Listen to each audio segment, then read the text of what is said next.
Howdy, Dr. Williams and colleagues. My name is Jose Luis Zelaya, and for this week's presentation, I will be analyzing our 6 urban policies. So to first start off, let's go through an overview of the policies that I'll be analyzing. These policies vary from issues of immigration to issues of student discipline, as well as district professional development. The 2 federal policies that I will be primarily analyzing are the Deferred Action for Childhood Minors Act, which is an administrative action that happened in 2012 by President Barack Obama. To add a historical context, which is very important whenever we understand and study the history of undocumented students in public education, we will look at the Supreme Court case of Plyler versus Doe in year 1982. We would also look at state policies such as Senate Bill 1528, which provides in-state tuition for undocumented students in the state of Texas, as well as looking at the other side of the spectrum of Senate Bill 1070 in the state of Arizona. We would also look at local policies, student discipline here in Bryan, Texas, as well as district professional development. So let's dive into these first 2.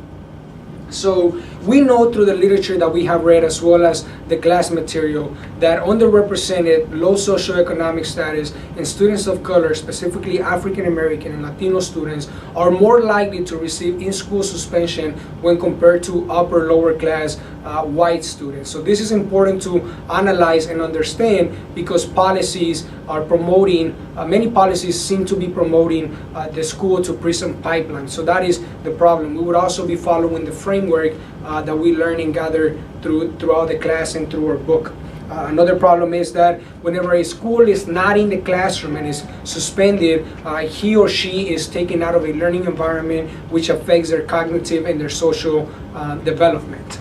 We would also, one of the alternative actions that I promote for this policy is the fact that communities, students, teachers, and administrators and families should come together and sit at the table in order to create the most effective programs in school and after school programs that will best discipline, educate, and understand students. Some of the outcomes of this specific policy is that now district teachers, employees, administrators have a set rule of standards and guidelines to follow when disciplining a student.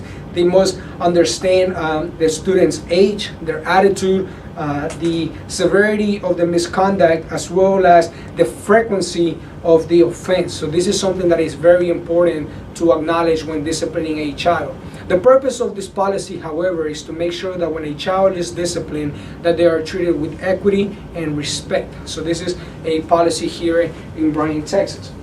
Now let's look at the next one, which deals with professional development. We know through the literature, once again, that teachers who are new and lack administrative support are most likely to stop teaching within the first 5 years because they are confused and lost in the classroom.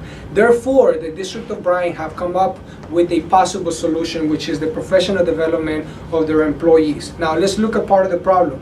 As mentioned, it is difficult for beginning teachers to have full control of their classroom in the beginning years. Teachers who lack administrative support tend to have more difficulties understanding the school environment and how to best educate their students in a way that is the most effective and efficient.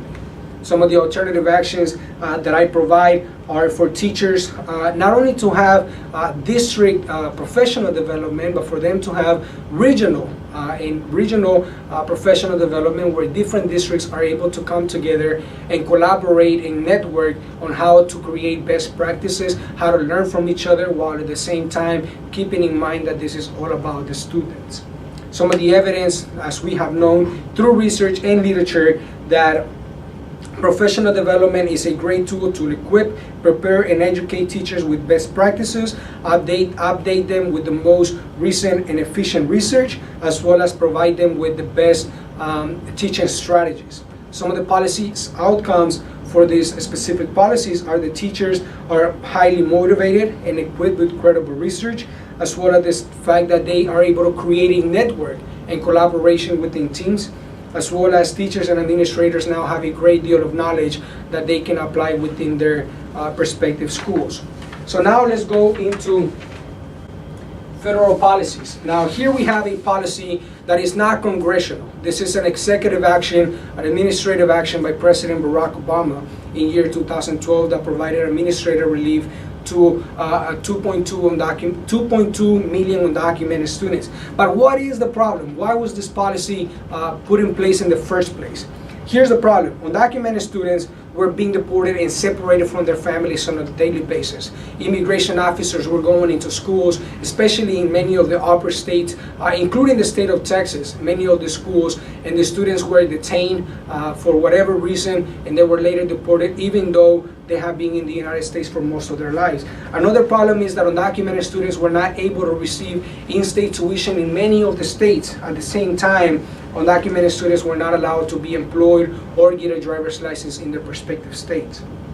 Some of the evidence that we know is that over 65,000 students graduated annually.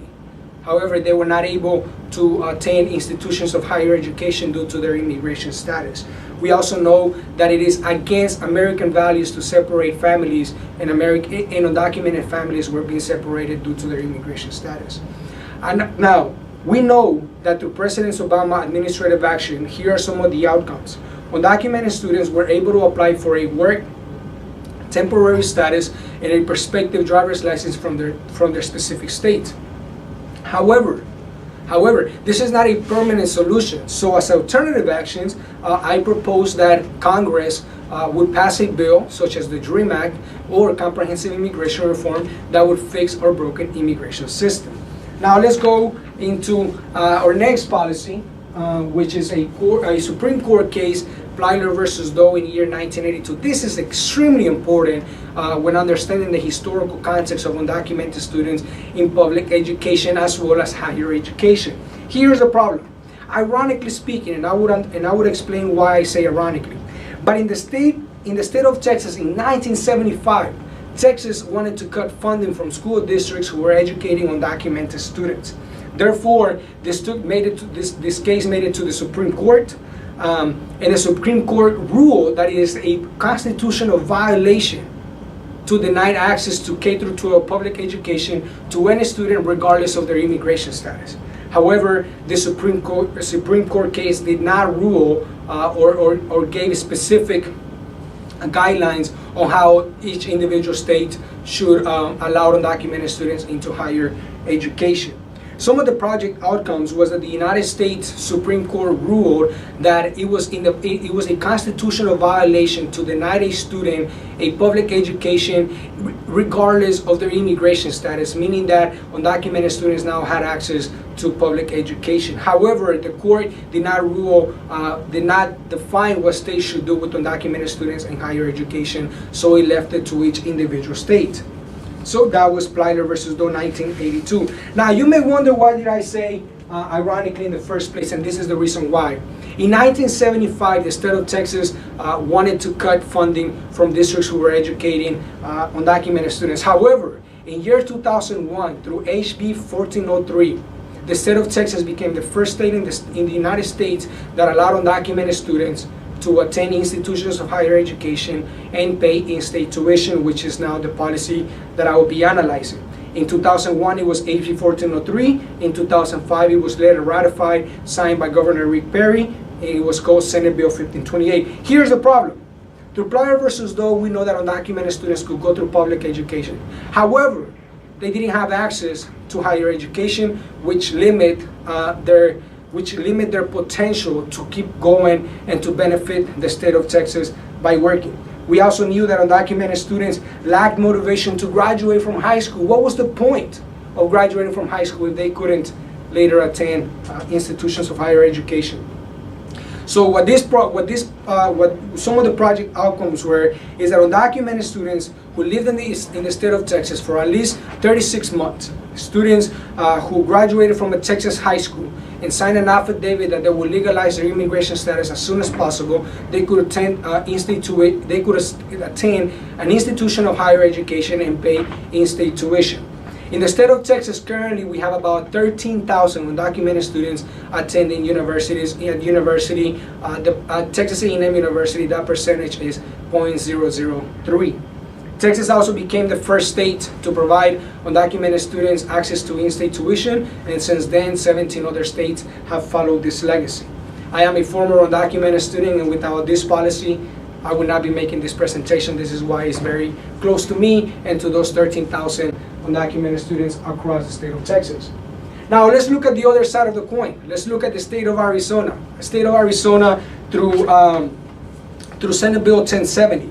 Here's the problem. Given the fact that Arizona is a border state, the undocumented population in the state is very strong. Now the state of Texas wanted to control and highly deport these undocumented communities. So what they did is that in order to arrest and control undocumented immigrants, the state of Arizona passed the strictest immigration policy in modern history. Now, the lawmakers proposed this law in order to detain someone who looked undocumented. Here's what civil rights activists argue. What does undocumented look like?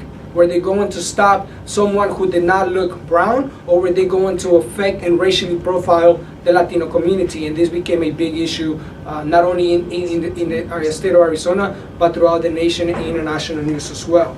Some alternative actions is that even though Senate Bill 1070 was strict, it still did not fix the immigration system. So once again, we should focus on a comprehensive immigration reform that will legalize undocumented immigrants and provide a pathway to legalization to the 12 million undocumented people in the United States.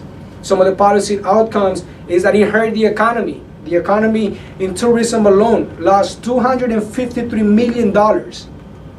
At the same time, the undocumented immigrants left. They left the state, as well as many people who were citizens who did not support this law, and that shrank the economy by $48.8 billion and the state tax revenue by 10.1%. As far as education, many of the students who were undocumented because of their families escaped the state. They also ended up dropping out, which increased the dropout rate. These are my 6 policies for my urban policy analysis project. I hope you enjoyed it. Let's have a great conversation. Tell me what you think. Let's talk about it. Thanks, and giggle.